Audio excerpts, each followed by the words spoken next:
Welcome to the world's ugliest seam ever. In this video, I'm going to share with you how to do a seam repair when absolute disaster strikes and it's not in the budget to go ahead and replace the carpet. So what's good? It's Carpet Mike here from CarpetExpertBlueprint.com, bringing you all the goodness about the carpet and flooring industry as if there is any goodness in it, and how to fix the day-to-day repairs that come up in this. So we have one jacked up carpet. Fish tank exploded, water everywhere, and you see the backing down on the ground there?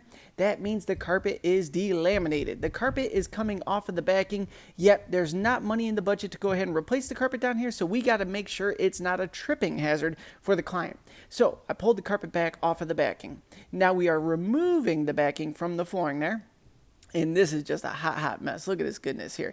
But take notes. This is how you make money doing repairs. When other people won't step up and do that, you have the ability to slide in and grab that quick cash, and educating the customer on the fact that, yo, this is going to look like hot garbage no matter what, but $75, I'll make sure nobody trips on it. So I pulled the backing off because if the backing's still down, it ain't going to stick to anything. So we want to just get that out of the way.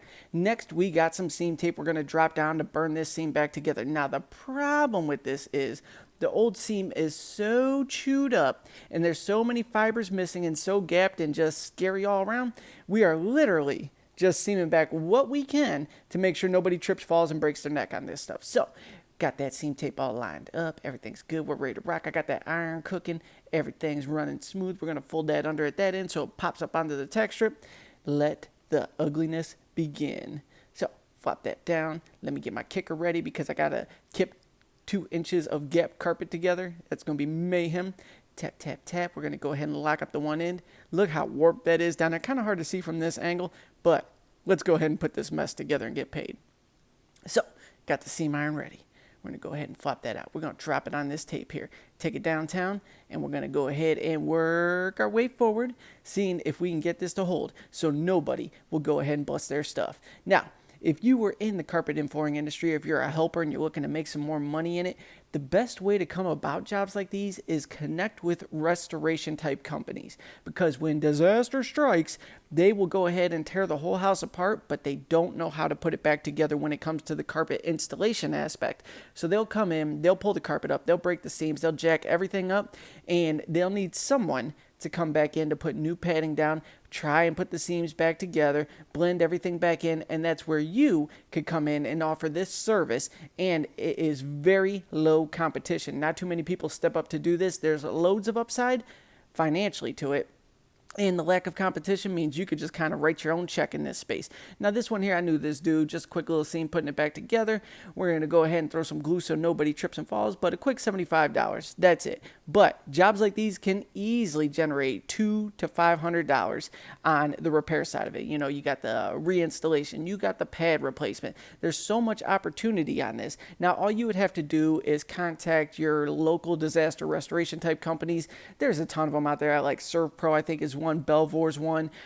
Carpet cleaning companies, reach out to them, let them know you are the go-to carpet individual for repairs and restretching. You will get their leads because they need to get these things put back together. They can get those insurance checks and they will strike you a check, no problem, to make this happen. And look how ugly that seam is there. I actually had to do it in 2 phases even because it was gapping so much. See how I pulled the iron out there? I'm going to go ahead and let all that cure and dry. Then we're going to go ahead and jump back in. See, we stretched it together, but if I kept going, I couldn't keep the pressure on it long enough for the glue to grab the seam and keep it held in place. So we stopped. You let it dry. Then once it's dry, you know the tape's doing its job for you. You jump back in because you go focus on one section at a time. You put it together, blend it in, and keep pushing that iron forward to the end. All right, see, we got another section done here. Cool, cool. Man, that is, you could trip on it visually for sure, but as far as your foot catching it, you good to go. And the finale. Here we go. Clackety clack. That's all there is to this here. So, opportunity is everywhere. If you're having money problems, it's because you're not knocking on enough doors. Don't be afraid of the rejection that could come with getting turned down for the jobs. Just put yourself out there. Every no that you get is leading to your next yes. Keep pressing forward, grab those bags of cash, and I'll see you in the next video.